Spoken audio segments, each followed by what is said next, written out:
तो नमस्कार, सत श्री अकाल, आदाब। मैं आप सभी का दोस्त और होस्ट दीपक हाजिर हूँ एक और ब्रांड न्यू वीडियो में, एक ब्रांड न्यू मूवी के साथ। जी हाँ दोस्तों, आज के इस वीडियो में मैं आपको जिस मूवी की कहानी सुनाने वाला हूँ उस मूवी का नाम है मकर द वाटर मॉन्स्टर। इस फिल्म की कहानी जापान के एक गांव सेंसुई के बारे में है, जो कि एक नदी के किनारे बसा हुआ है। फिल्म की शुरुआत होती है एक नदी के सीन के साथ, जहां पर एक बच्चा जिसका नाम सुसांग बताया जाता है, वह अपने पिता के साथ अपनी नाव में बैठकर नदी को पार करने की कोशिश कर रहे हैं। तभी उनकी नाव पर पानी के अंदर से पानी में रहने वाले किसी बेहद भयानक जीव ने घातक हमला बोल दिया और इस हमले में सुशांग के पिता की मौत हो जाती है। अगले ही सीन में स्टोरी शिफ्ट होती है सुशांग की युवा अवस्था पर, जो कि सेंसुई गांव में रह रहा है और सुशांग एक लड़की से प्यार करने लगा है जिसका नाम पांडन है। पांडन भी सेंसुई गांव में ही अपने पिता और अपने छोटे भाई जिसका नाम लुसांग है उसके साथ रहती है। सेंसुई गांव के अन्य मुख्य सदस्य हैं गांव के मुखिया, गांव के सबसे बुजुर्ग व्यक्ति जिनका नाम है अंकल 3। तभी गांव में खबर फैलती है कि नदी के किनारे एक लाश मिली है जिसका सर किसी आदमखोर जीव ने खा लिया है। सभी गांव वाले इस घटना को देखने के लिए नदी के किनारे इकट्ठे होते हैं और बेहद ही डर जाते हैं, सोचते हैं ये सब काम किसने किया है। तभी अंकल 3 ने गांव वालों को बताया कि ये काम दादाजी के पानी वाले भूत का है और उसको शांत करने के लिए गांव वालों को किसी न किसी की बलि देनी होगी। परंतु पांडन के पिता बलि की बात का विरोध करते हैं। अगली सुबह पांडन का छोटा भाई नदी के किनारे मृत पाया जाता है और इस मृत्यु से पांडन के पिता बेहद गुस्सा हो जाते हैं, बेहद हताश हो जाते हैं, क्योंकि उन्होंने अपने छोटे बेटे को खो दिया था। अंकल 3 पांडन के भाई की मृत्यु पर कहते हैं कि ये सब नतीजा इसी चीज़ का है कि पांडन के पिता ने बलि का विरोध किया। इसके बाद सभी गांव वाले बलि देने के लिए राजी हो जाते हैं और बलि के लिए एक समारोह आयोजित करते हैं जिसमें कि वो अपने देवता की पूजा अर्चना कर रहे होते हैं। तभी वहाँ पे पांडन के पिता गुस्से से आग बबूला होकर पहुँचते हैं और भूत वाली जो मूर्ति थी उनके देवता की, उसको वो लात मारकर तोड़ देते हैं। सभी गांव वाले इस बात से खफा हो जाते हैं, नाराज हो जाते हैं और गांव के मुखिया के साथ मिलकर पांडन के पिता को वहां पे वो लोग एक झोंपड़े के अंदर रस्सियों से बांध देते हैं। उसी रात पानी में रहने वाला वो आदमखोर उस झोंपड़े में घुसकर पांडन के पिता का सर खा जाता है।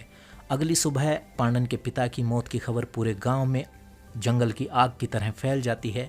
हर एक इंसान बेहद ही डर जाता है कि ये सब कौन कर रहा है, किसी को कुछ समझ में नहीं आ रहा होता।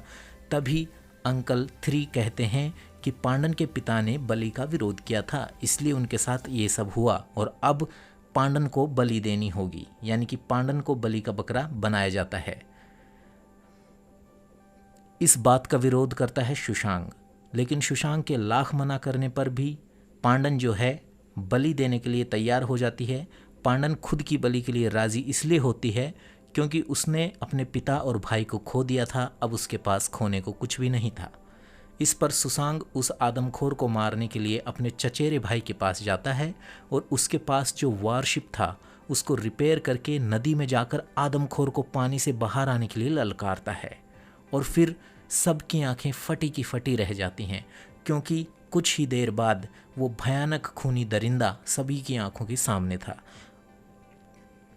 आखिरकार बेहद मुश्किलों के बाद सुशांग ने उस दरिंदे को वॉरशिप के अंदर रखे पिंजरे में कैद कर लिया।